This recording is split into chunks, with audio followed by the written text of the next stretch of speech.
another admiral, and this guy was forced to retire, and not even a guy who was opposed to the policies, opposed to taking action against the cartels from a military standpoint.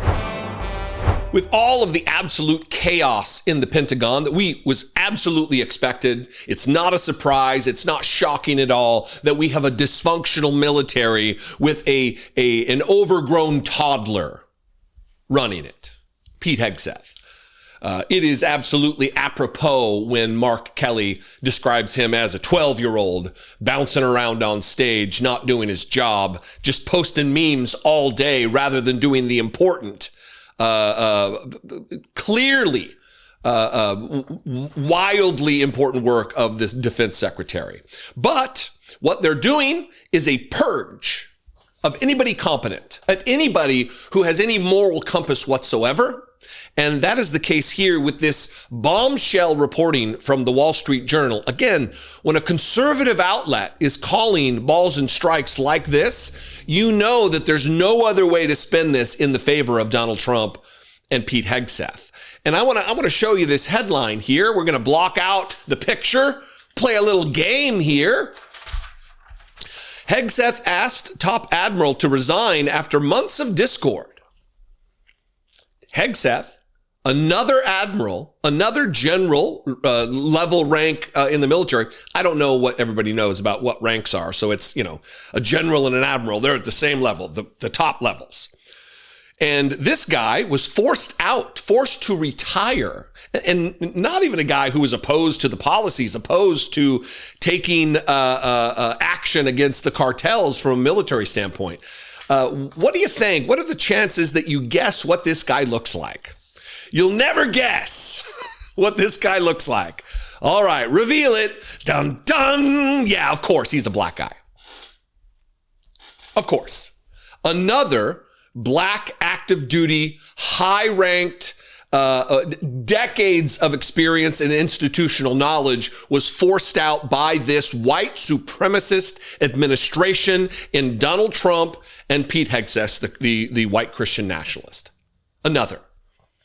This is part and parcel to the agenda of the Pentagon to erase the contributions of black Americans, of black military members, with all of the websites that are deleting thousands of pictures, evidence of black participation in the military. They want to erase the existence of black and brown people in this country. They want it to be an ethno-state. And they're starting with all kinds of facets all over the course of the executive branch of government, including the United States military, a military in which I served on active duty for years. Here's the rest of that headline. Again, Hegseth asked top admiral to resign after months of discord. Relationship between Pentagon chief and military leader had been deteriorating since Trump's inauguration. Defense Secretary Pete Hegseth shocked official Washington in mid-October when he announced that the four-star head of U.S. military operations in the Caribbean was retiring less than a year into his tenure. But according to two Pentagon officials, Hegseth asked Admiral Alvin Holsey to step down, a de facto ouster that was the culmination of months of discord between Hegseth and the officer. It began days after President Trump's inauguration in January and intensified months later when Holsey had initial concerns about the legality of lethal strikes on alleged drug boats in the Caribbean. Not long after, Hegseth announced that Holsey would be retiring.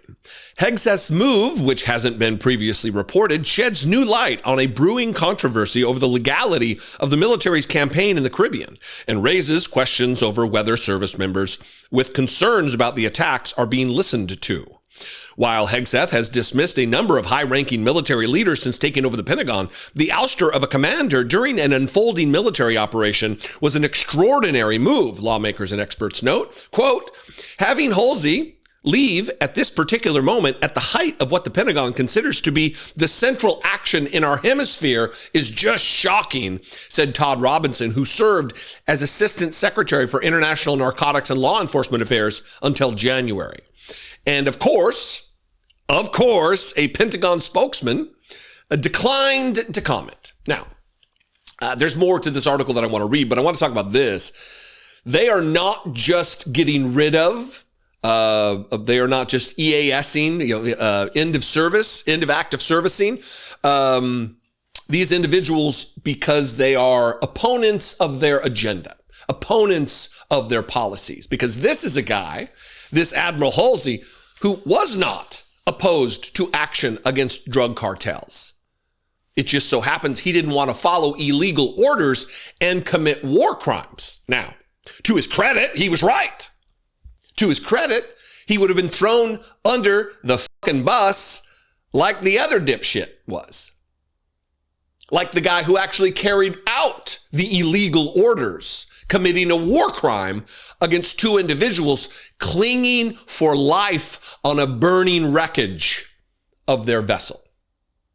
And then the order was given, kill them all, by Pete Hegseth, who now denies it, even though on the 3rd of September, he was on Fox News bragging about the operation that took place on the 2nd of September. Did I say December? September. And was saying, yeah, I watched it live. But this Halsey guy isn't an opponent of doing this. Here's more from the article. The Admiral, a 60-year-old Navy helicopter pilot nicknamed Bull, had seemed a good fit to carry out Trump's military campaign against drug traffickers after the new president came into office. Halsey voiced support.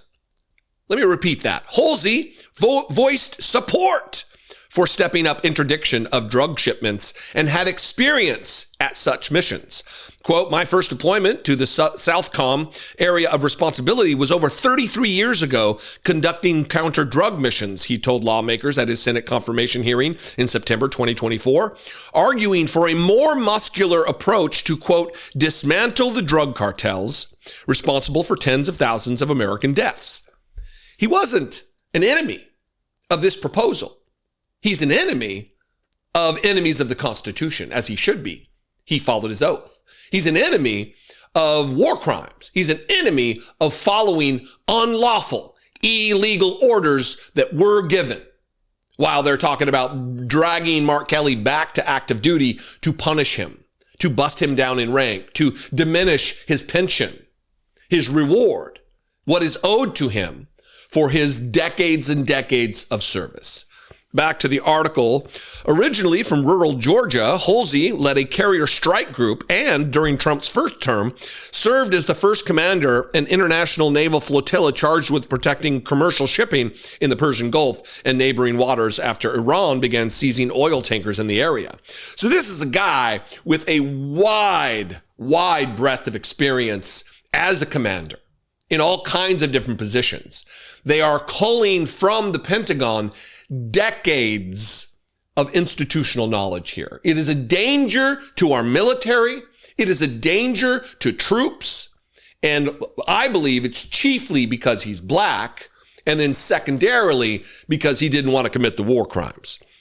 A few weeks after he took over Southern Command, Halsey met with the newly confirmed Hegseth on a secure video conference and received his marching orders. And you will not be surprised by these marching orders. You're either on the team or you're not, Hegseth told Halsey. According to notes from a participant, quote, when you get an order, you move out fast and don't ask questions. That is exactly what Hegseth wants. And that's what he got in Admiral Bradley, the guy they're now throwing under the bus, who will likely be in some trouble because of his decision to follow through with the war crime orders from murderer Donald Trump and murderer Pete Hegseth. Kill them all, remember? Anyway, all of this is absolutely still developing. We are going to be following this. This is why the midterms are so important. This is why we need a wild majority in the House of Representatives, followed by, in a company with, at the same time, a majority in the Senate. But a big majority we're going to need, because we need to get impeachment through, remove Pete Hegseth, remove Donald Trump. We need to remove these individuals who are so willing to sell us out and destroy everything, the credibility of the United States even. And it's going to take impeachment, which takes a lot to actually get impeachment through the trial, the conviction, the removal, and then a subsequent vote to forbid them from running for office ever again. Anyway, I'd love to know what you think. You can comment below this video wherever you're watching it. You can also call the voicemail line, 714-576-4054. And of course, as always, you can email me daily@dollemore.com. I love and appreciate you very much. I'll see you next time. Until then, be genuine and take care of one another.